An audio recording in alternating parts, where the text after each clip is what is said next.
पता नहीं कौन सा मनहूस दिन था जब मेरी इससे शादी हुई थी। अपने साथ दहेज में तो कुछ लाई नहीं और मेरे ऊपर बोझ बन गई है। मनहूस दिन आपके लिए नहीं, मेरे लिए था, जो आप जैसे धोखेबाज इंसान से मेरी शादी हो गई। मेरे घर वालों ने आपको शादी में कितना सारा दहेज दिया था, आपने सारा बेच दिया और अब झूठ बोल रहे हो कि आपको कुछ मिला नहीं। मुझसे जुबान लड़ाती है, अभी बताता हूँ। ये है जतिन और तान्या। इन दोनों की शादी को 1 साल होने वाला है और तान्या के सामने एक एक करके जतिन के सारे राज खुल रहे हैं। वो 1 नंबर का बदमाश आदमी है। कई लड़कियों के साथ उसका चक्कर चल रहा है।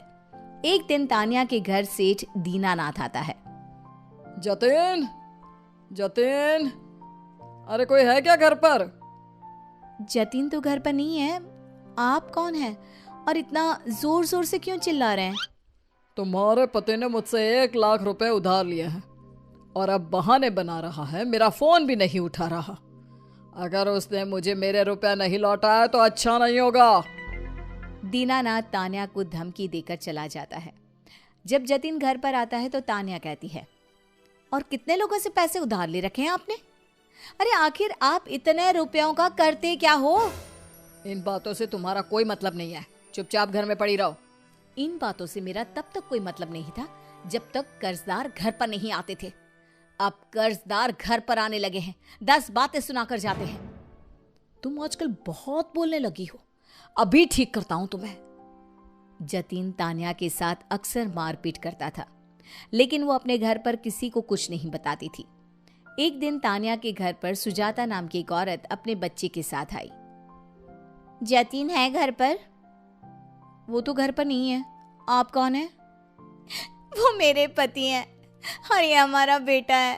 उन्होंने 6 साल पहले मुझसे शादी की थी। अब 1-1 हफ्ते घर पर नहीं आते। किसी ने बताया कि वो यहाँ रहते हैं। सुजाता की बात सुनकर तान्या के पैरों तले जमीन खिसक गई। वो परेशान हो गई। उसे कुछ समझ में नहीं आ रहा था कि वो क्या करे। उसने अपना सामान पैक किया और अपने मायके चली गई। वहां जाकर उसने सारी बात अपनी माँ और बहन मालती को बताई। दीदी, जीजा जी आपके साथ इतना बुरा व्यवहार करते थे, लेकिन आपने हम सबसे कुछ कहा क्यों नहीं? उन्होंने आपके साथ मारपीट की और आपने ना कभी हमें बताया और ना कभी पुलिस कंप्लेंट की। अगर मैं पुलिस में शिकायत करती या अपने पति को छोड़ देती, लोग मुझे ही जिम्मेदार ठहराते और फिर तुम्हारी शादी होने में दिक्कत होती। सब कहते जब बड़ी बहन अपना घर नहीं बसा पाई तो छोटी बहन क्या बसाएगी।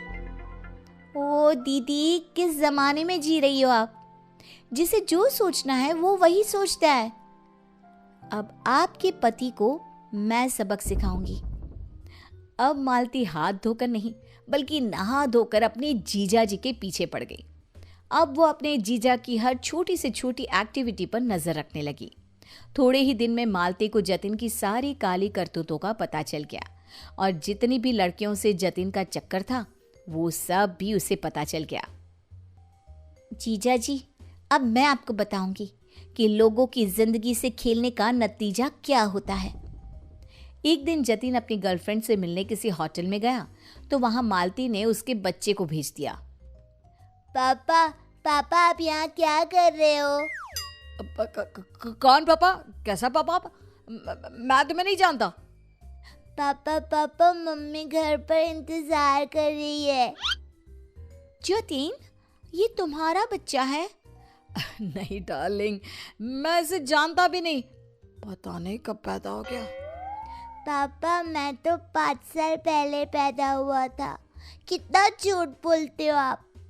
आंटी, मेरे पापा झूठे हैं, झूठे हैं पापा।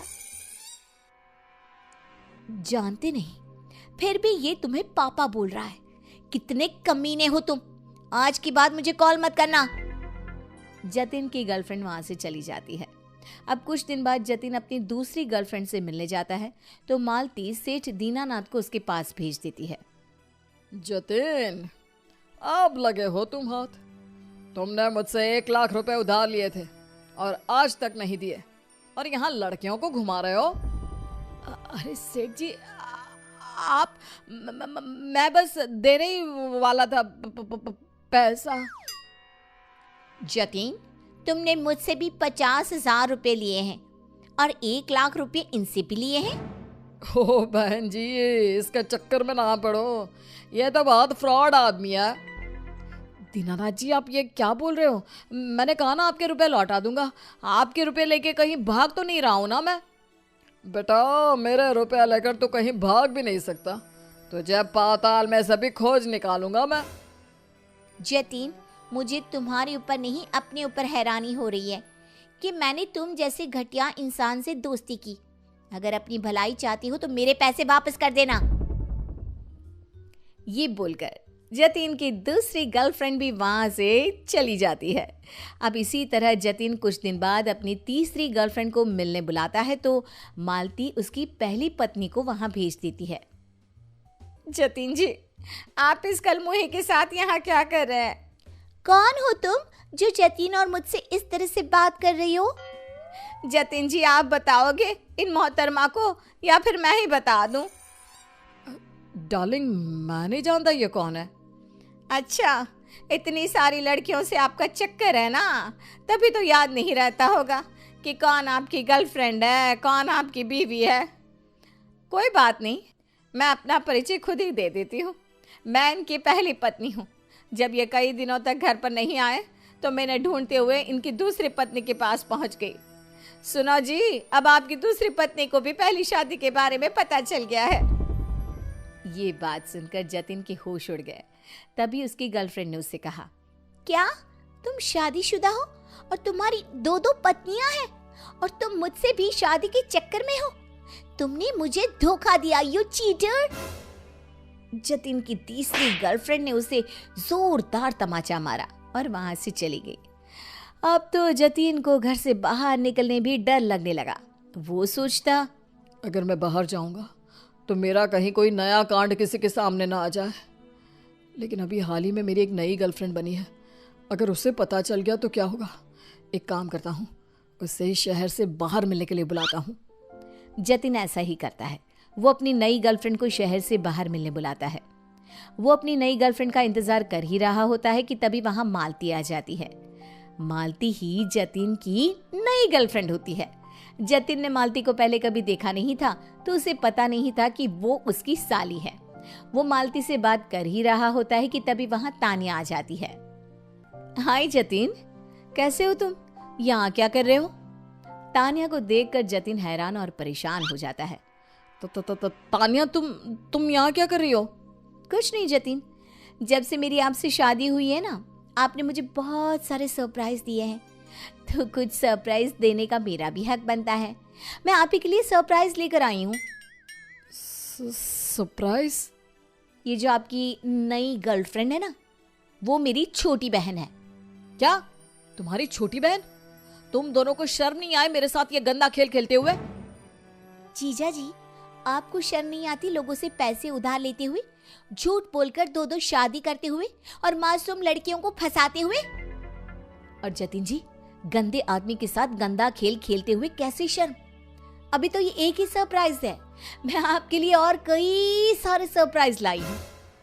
उसके बाद मालती और तानिया पहले सरोज और उसके बच्चे को, सेठ दीनानाथ को और फिर जतिन की तीनों गर्लफ्रेंड को बुलाती है। जतिन उन्हें देखकर कहता है, तुम्हें क्या लगता है तुम इन सबको बुला लोगी तो मैं डर जाऊंगा? कभी नहीं, तुम में से कोई भी मेरा कुछ भी नहीं बिगाड़ सकता। हमें पता था जीजा जी कि आप कितने बेशर्म इंसान हो और झूठे भी, इसलिए हमने एक सरप्राइज और रखा है आपके लिए। तभी मालती पुलिस को भी वहां बुला लेती है। पुलिस? अरे तानिया, तुम्हारी बहन ने पुलिस को क्यों बुला लिया? ये तो घर की बात है, आपस में बात करके निपटा लेते हैं। जीजा जी, घर की बात बाहर आप ही लाए हो। इन सब लोगों ने आपके खिलाफ कंप्लेंट करी है, अब रहना जिंदगी भर जेल में। पुलिस जतिन को ले जा रही होती है, तभी तानिया पुलिस को रोकते हुए कहती है, रुकिए इंस्पेक्टर साहब, मेरे पास इनके लिए एक और सरप्राइज है। ये बोलते ही तानिया जतिन के गाल पर कसकर थप्पड़ मारती है और फिर कहती है, अब ले जाओ इसे,